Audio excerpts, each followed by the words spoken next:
Hello and welcome to another episode of Froch on Fighting with me, Carl Froch. Whilst I've got you, please hit subscribe, like and share this video, which is actually brought to you by Next Gen Cheers. The end of year sale is now on at Next Gen Cheers. Save up to 70% on full body massage chairs with different models to choose from, and prices starting from just $9.95. And up to 60% off bespoke recliner sofas now at Next Gen Cheers.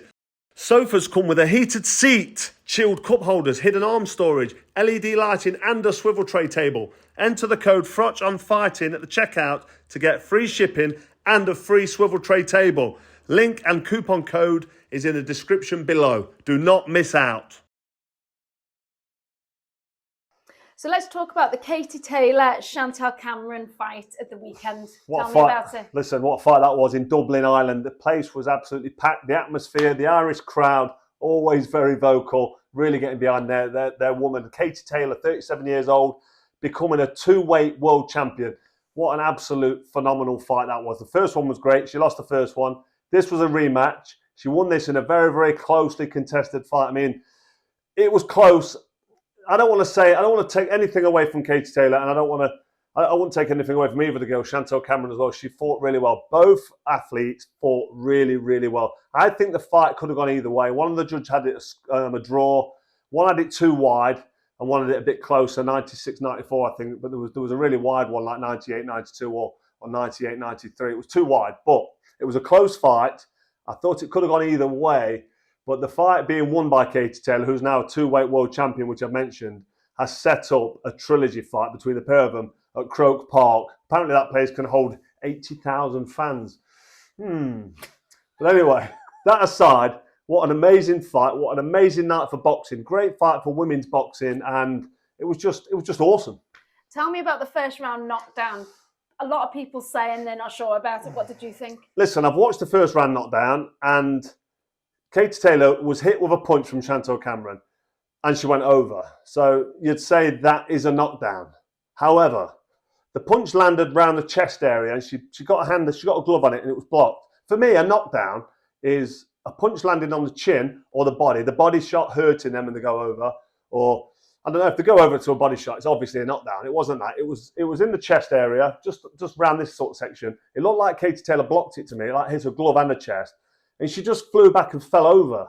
So for me, it wasn't a knockdown. I wouldn't class that as losing the round 10-8. It wouldn't be a fair score if you call that a 10-8. She went over, she looked off balance, and she dropped. She got straight back up. She wasn't hurt, and she carried straight on with the fight. So for that to be a 10-8 round against Katie Taylor, I think that would have been unjust. So for me, it wasn't a knockdown. But people argue, well, if a punch landed, like you just said, and she's gone over, that's a knockdown. Listen, the referee's in there to do a job. I know the referee was stood behind Katie Taylor actually at the time, and he couldn't really see much. But the way Katie Taylor fell down and bounced straight back up, I think Darren Barker called it on the night and Mike Costello as a slip or as a balance thing. So I'm going to say it wasn't a knockdown.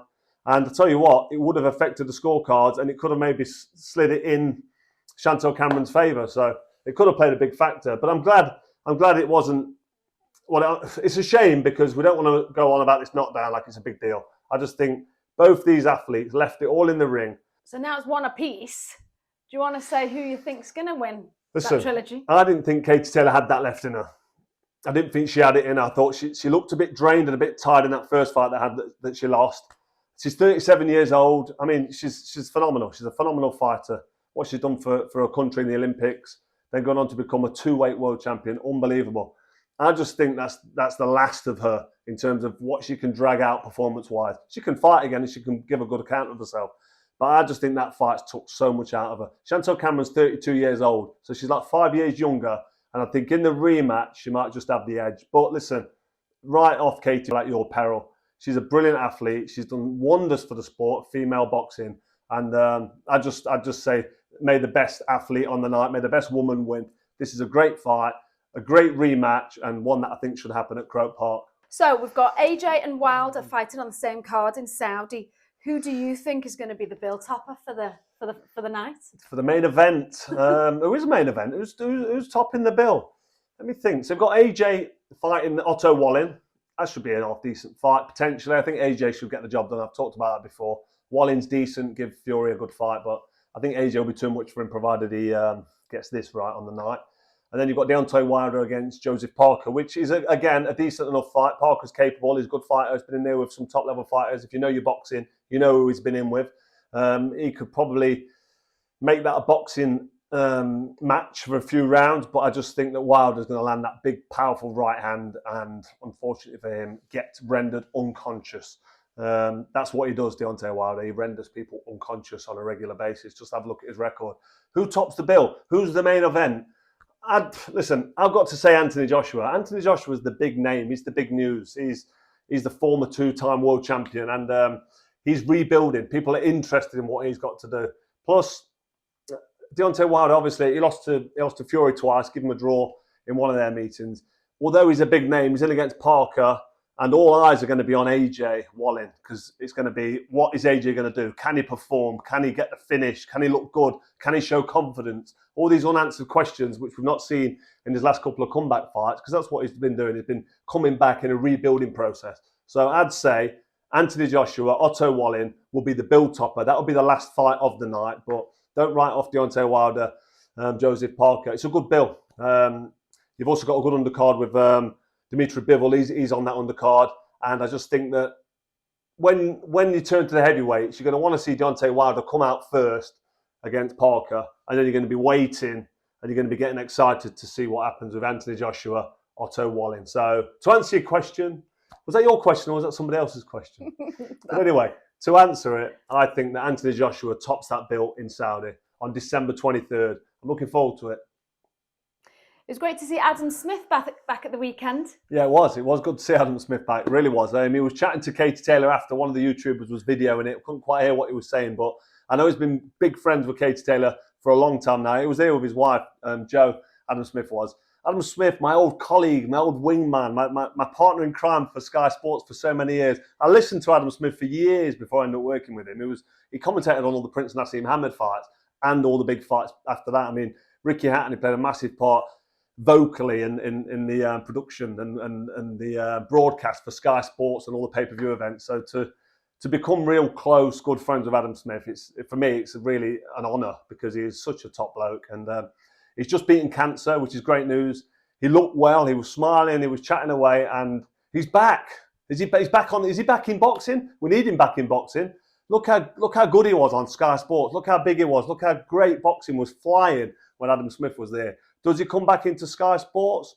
Maybe, maybe not. Is he going to do something with DAZN? Is he going to do something in the background? I mean, you've got Mike Costello now commentating. He's doing a fantastic job for DAZN. So I don't think you can really squeeze Adam Smith anywhere in there. He's kind of a lead commentator in his own right. So it'd just be great to see Adam Smith back involved in boxing. And I just want to say all the best to him. It's great to see you back on your feet, my old mate. And we'll catch up soon, but hopefully we'll be seeing a lot more of you around boxing because you are a fantastic addition to anybody's boxing broadcast, whether you're in front of the camera or behind the camera organising stuff. Adam Smith really does know the game inside out. Now we're going to talk about Fury Usyk. We're going to talk about that again. Fury Usyk? Will it actually happen?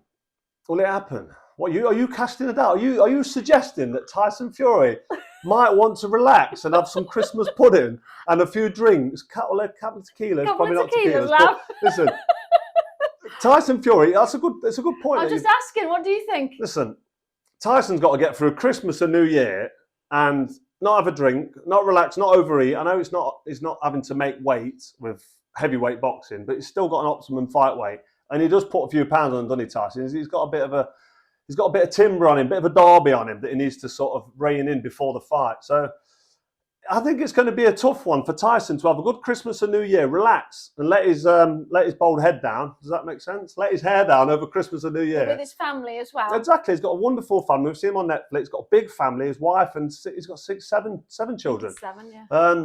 So he's going to want to relax and have a good time.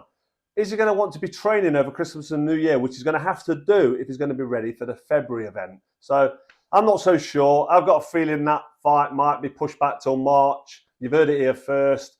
But hopefully it does happen in February. I mean, the Tyson Fury Oleksandr Usyk fight for the unification, the heavyweight undisputed unification fight, has to happen. So I'm optimistic that it will. I've just got my reservations that it's going to happen in February. Have you ever had a fight that you've had to train over Christmas and New Year? I have actually, yeah, and it's not easy. I was over in Miami with a couple of my best mates, Marina Del Rey. I'm sure that's Los Angeles. Right. We went to a nightclub in Hollywood, actually the Avalon nightclub in Hollywood. And is this before a fight?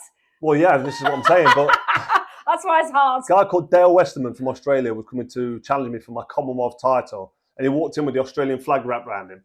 I was partying in America for Christmas and New Year, then had about 5 or 6 weeks to get ready for the fight. I didn't really take him seriously, but that taught me that you've got to take every fight seriously. So I took every fight seriously up until fighting Groves in the first one, as you know.